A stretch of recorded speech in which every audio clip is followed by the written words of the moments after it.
Curious Lloyd. We periodically send a number of our bravest, most foolish people to scour the record of archaeology in order to uncover the most nightmare-inducing discoveries ever dug up.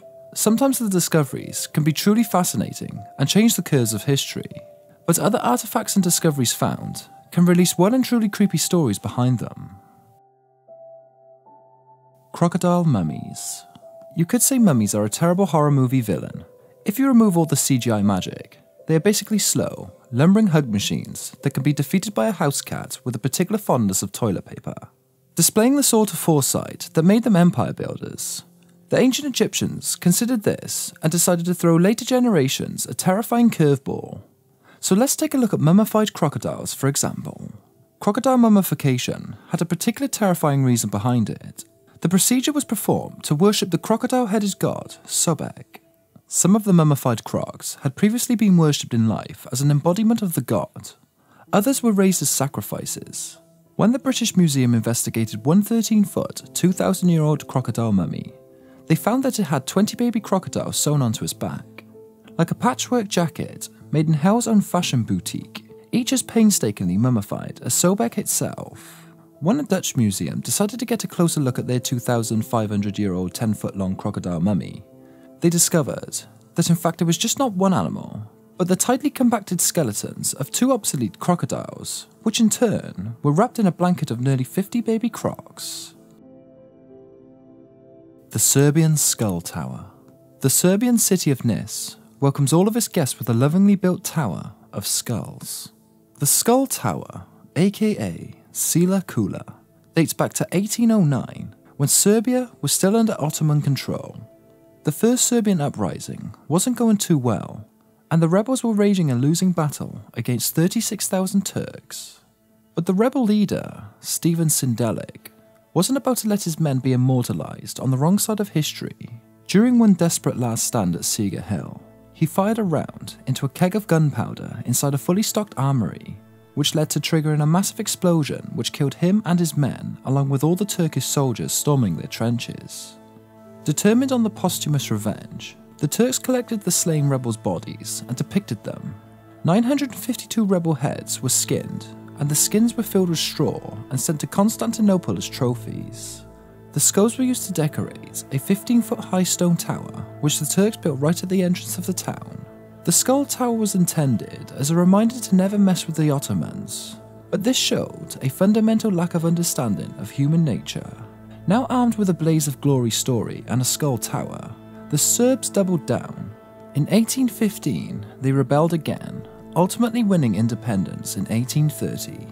But in 1892, they built a modest chapel around it as kind of an agricultural, not safe to work tag. The self-castration clamps of Sybil. The myth of the fertility goddess Sybil arrived in Rome around 200 BCE. During the Second Punic War, she garnered her own cult following, but instead of going through the obvious route and throwing drunken sex festivals, the followings of Sybil did the opposite of that. Take a look at these cool ornate clamps they used on their balls.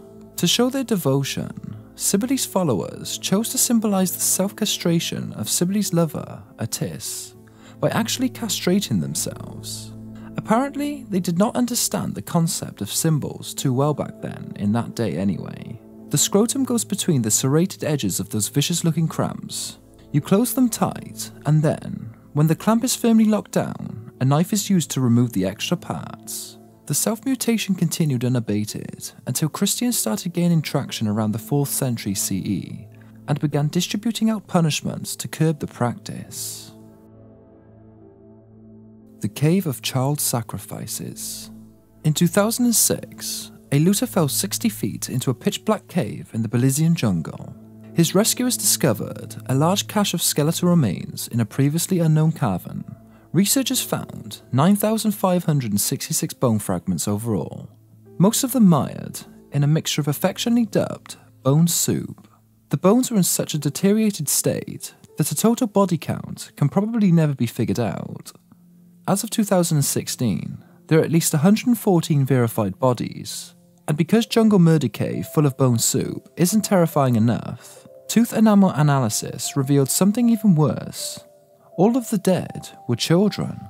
Scientists believe that the children all younger than 14, but mainly between 4 and 10, was sacrificed to Chak, a Mayan rain god. The Mayans believed humans to be made of corn, so each sacrifice would end up feeding the gods. The ancient tumors with teeth.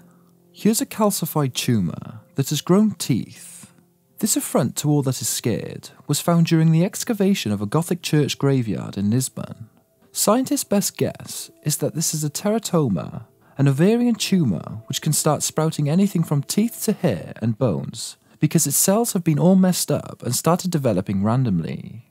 This particular specimen was discovered inside the pelvis of a woman over 45 who died sometime between the 15th and 18th centuries. In 2013, archaeologists excavating a necropolis in Spain unearthed an unusual burial.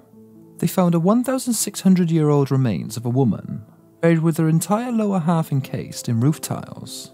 You could say that's pretty unusual. However, when they removed the tiles and rummaged around, they discovered a calcified baseball-sized tumour in her pelvis, a tumour which has sprouted teeth. The researchers aren't 100% clear what was up with the tiles.